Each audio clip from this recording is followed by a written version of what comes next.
வீசிய வீரர்களின் சரித்திரம் சொல்வோம்.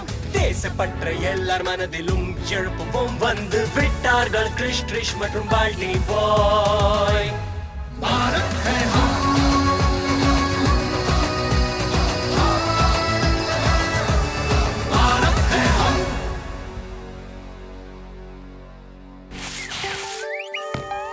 சுட சுட ஓட்ஸ். இதத்தான் சொல்லணும். Good morning. சரிதானே பல்டி பாய்? கிறிஸ் மாதிரி எதுக்கு நடந்துக்கற? அவ வாயில இருந்து எஸ் போட போடுங்கனே. It's not funny. அத குடு. முதல்ல எக்சர்சைஸ். அட நேத்து தான பண்ண. அட நேத்து தானே செஞ்ச. நான் டெய்லி ஜாகிங் பண்றேன். நாளா ஜாகிங்லாம் பண்றது இல்ல. அப்படியா? இப்ப பாரு உன்னோட ஓட்ஸோட பால் நான் பிடிக்கிறேன். அப்புறம் என்ன நீ பிடி பார்க்கலாம். என்ன பிடிச்சனா பால் உனக்குதா. இப்ப பாரு கிறிஷ்க்கு நடுவுல ஓட்டப்பந்தயம் ஆரம்பிக்க போகுது. ஜாக்கிரதை. வா பொடி பொடி.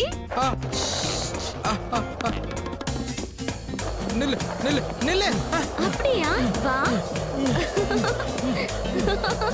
நில்லு. நீ ரொம்ப ஸ்லோ. என்ன நீ இவ்ளோ ஸ்லோவா வர? நில்லுங்க. போட்ட பாத்திஸ். நான் ரொம்ப டயர்ட் ஆயிட்டேன். என்ன கிறிஷ்? வா நம்ம சாப்பிடலாம். அப்புறம் எதுக்கு இவ்வளவு நேரம் ஓட விட்ட? ஏன்னா இன்னைக்கான கார்டியோ முடிஞ்சது. தினமும் இதே மாதிரி எக்ஸசைஸ் பண்ணனா ஸ்டாமினா பில்ட் ஆகும். இல்லையா சன்ஸ்கிருதி? உங்ககிட்ட திருடிட்டேன். Yoga, meditation and healthy eating keeps the doctor away. ஏதாவது புரிஞ்சுதா? லேசி கிறிஷ். போதும் பெருசா பேச வந்துட்டாங்க ஜான்சி ராணி. ஜான்சி ராணியா? ஆனா ட்ரிஷ் இது வரைக்கும் ஜான்சி போடவே இல்லையே. ஆனா சண்டை போடுறதுல அவங்கள மாதிரியே தைரியம் எனக்கு. தைரியமா? கடுமையான யுத்தத்தை செஞ்சவங்க அவங்க தானே ஜான்சி ராணி. வாவ் கிறிஷ், இவங்க கதையை சொல்ற அளவுக்கு உனக்கு இவ்ளோ ஞாபகம் இருக்கு. எங்களுக்கும் சொல்லுங்களேன் அந்த ஸ்டோரிய ப்ளீஸ். கண்டிப்பா சொல்றேன். ஆனா ஒரு கண்டிஷன். நீங்க ரெண்டு பேரும் என்ன நிறைய எக்ஸசைஸ் பண்ண வச்சீங்கல்ல, அதனால கிறிஷோட பங்கையும் நானே சாப்பிடுவேன். சரி இந்தா. Sanskriti story mode on.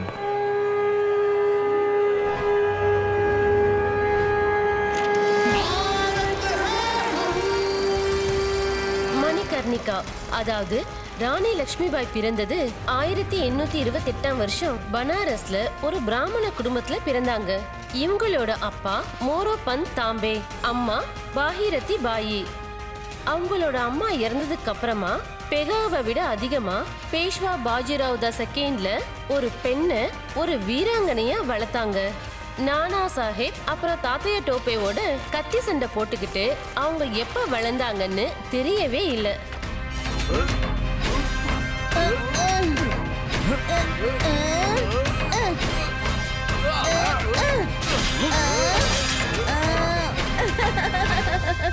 நானா சாஹேப், தாத்தியா டோப்பே அப்புறம் மணிகர்ணிகா கூட இருக்கிற வரைக்கும் நம்மள யாராலையும் தோக்கடிக்க முடியாது. அற்புதம் மனோ, உன்னோட வாழ்வீச்சை கண்டு நான் அப்படி அசந்து போயிட்டேன்.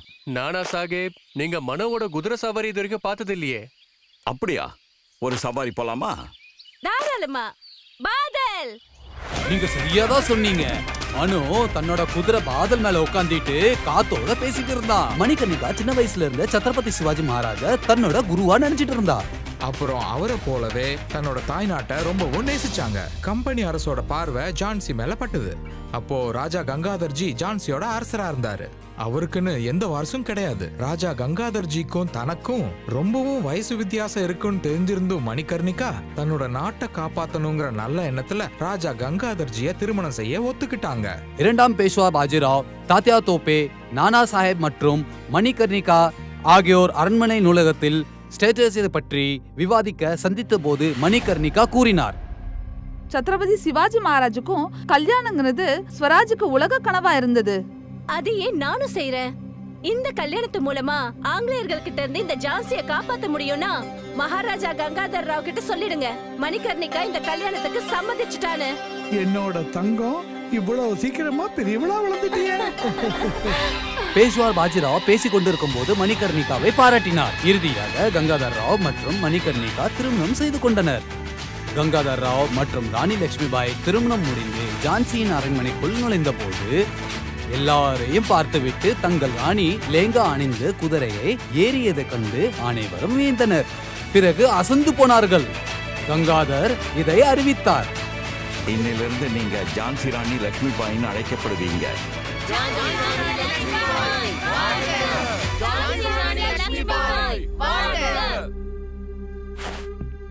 அப்போது திடீர்னு கூட்டத்தினிடையே மயிலின் மீது கட்டப்பட்டு இருந்த மலர் கொத்து ராணியின் காலில் விழுந்தது.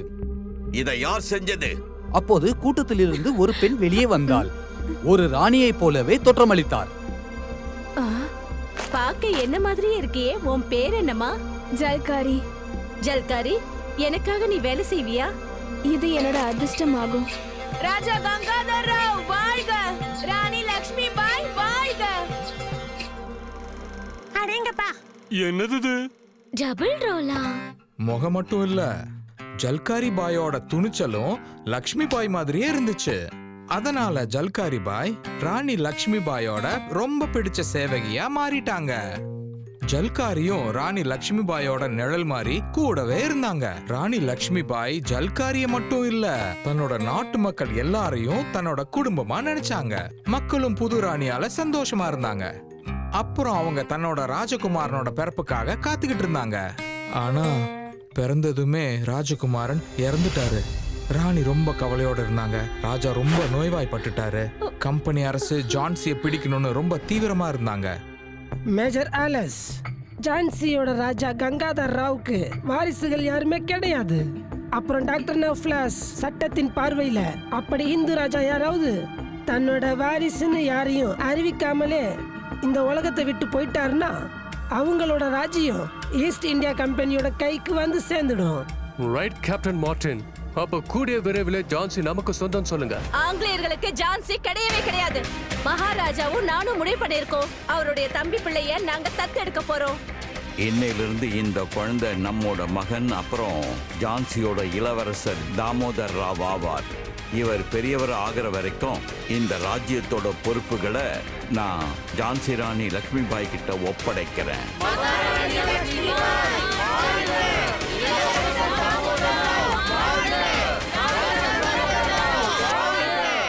ஆனால் இந்த மகிழ்ச்சி நீண்ட காலம் நீடிக்கவில்லை. மகாராஜா கங்காதர் ராவ் காலமானார் மற்றும் நிறுவனம் அரசாங்கம் டாக்டரின் ஆஃப் லேப்ஸே ஜான்சியை கைப்பற்ற முடிவு செய்தது. ஆங்கிலேயர்கள் என்ன சொல்றாங்க தெரியுமா? டாக்டரின் ஆஃப் லேப்ஸ் சட்டப்படி நாங்க தத்தெடுக்கப்பட்ட தாமோதர் ராவ் எங்க வாரிசா இருக்க முடியாதுன்னு சொல்றாங்க. அந்த ஆங்கிலேயர்கள் வேணா தன்னோட பிள்ளைக்கும் தத்தெடுத்த பிள்ளைக்கும் வித்தியாசப்படுத்தி பார்க்கலாம். ஆனா நான் மாட்டேன்.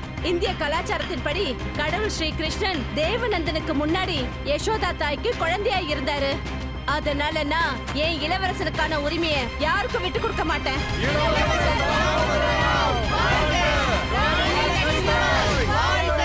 ராணி லக்ஷ்மி பாய் சட்ட புத்தகங்களை நிறைய படிச்சாங்க. டாக்டரின் ஆஃப் லேப்ஸ் சட்டத்தை எதிர்த்து ஆங்கிலேயர்களுக்கு நிறைய கடிதம் எழுதினாங்க. அதுல சட்டப்பூர்வமா இந்த நாட்டை நீங்க உரிமை கோர முடியாதுன்னு எழுதினாங்க. ஆனா அவங்களுக்கு தெரியும், மதம் பிடிச்ச இந்த ஆங்கிலேய அரசு சொன்னா ஒத்துக்க மாட்டாங்கன்னு. அதனால அவங்க கூடவே தன்னுடைய வீரர்களையும் தயார்படுத்தினாங்க. அந்த படையில பெண்களும் இருந்தாங்க. ஜல்காரி, இன்னில இருந்து இந்த பெண்கள் குழுவுக்கு உன்னை நான் தலைவியா நியமிக்கிறேன். ஜான்சிக்காகவும் உங்க பாதுகாப்புக்காகவும் சண்டை போடுறது என்னோட பாக்கியமாகும். ராணி லட்சுமி பாய் வாழ்க! ராணி லட்சுமி பாய் வாழ்க! ராணி லட்சுமி பாய் வாழ்க! ராணி லட்சுமி பாய் வாழ்க! ஜான்சில மட்டும் இல்ல, நாட்டோட ஒவ்வொரு மூலையிலயும் இப்போ சுதந்திரத்தி கொழுந்து விட்டு எரிஞ்சுது. அதை அணைக்கிறதுக்கு கம்பெனி அரசு சர் ஹியூ குரோஸை அனுப்பிச்சு வச்சாங்க. அப்புறம் அவரு ஒரு பெரிய படையை திரட்டி ஜான்சியை முற்றுகையிட போனாரு. ஜனனி ஜன்ம பூமிஷ்ச ஸ்வர்காதபி கரியசி. அன்னையும் தாய் நாடும் ஸ்வர்க்கத்தை விட ரொம்ப பெருசு. அதனால அத காப்பாத்த இன்னைக்கு நாம யுத்தம் செய்ய போறோம். இருந்தாலும் ஆனா நாங்க பின்வாங்க மாட்டோம். நான் என் உயிரை கூட கொடுப்பேன். ஆனா என் ஜான்சியை யாருக்காகவும் விட்டு கொடுக்க மாட்டேன். ஜெய் பவானி! ஜெய் பவானி! ஜெய் பவானி! ஜெய் பவானி!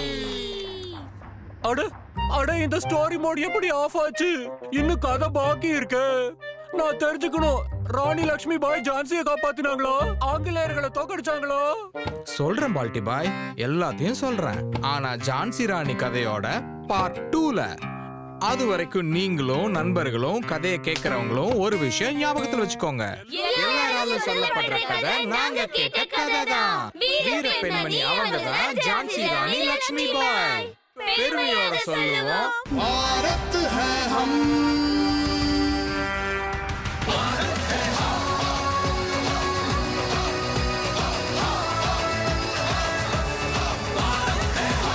ஃப்ரெண்ட்ஸ், இந்த கதையை கேட்கவே உங்களுக்கு இவ்ளோ இன்ட்ரெஸ்டிங்கா ஆயிருக்கே.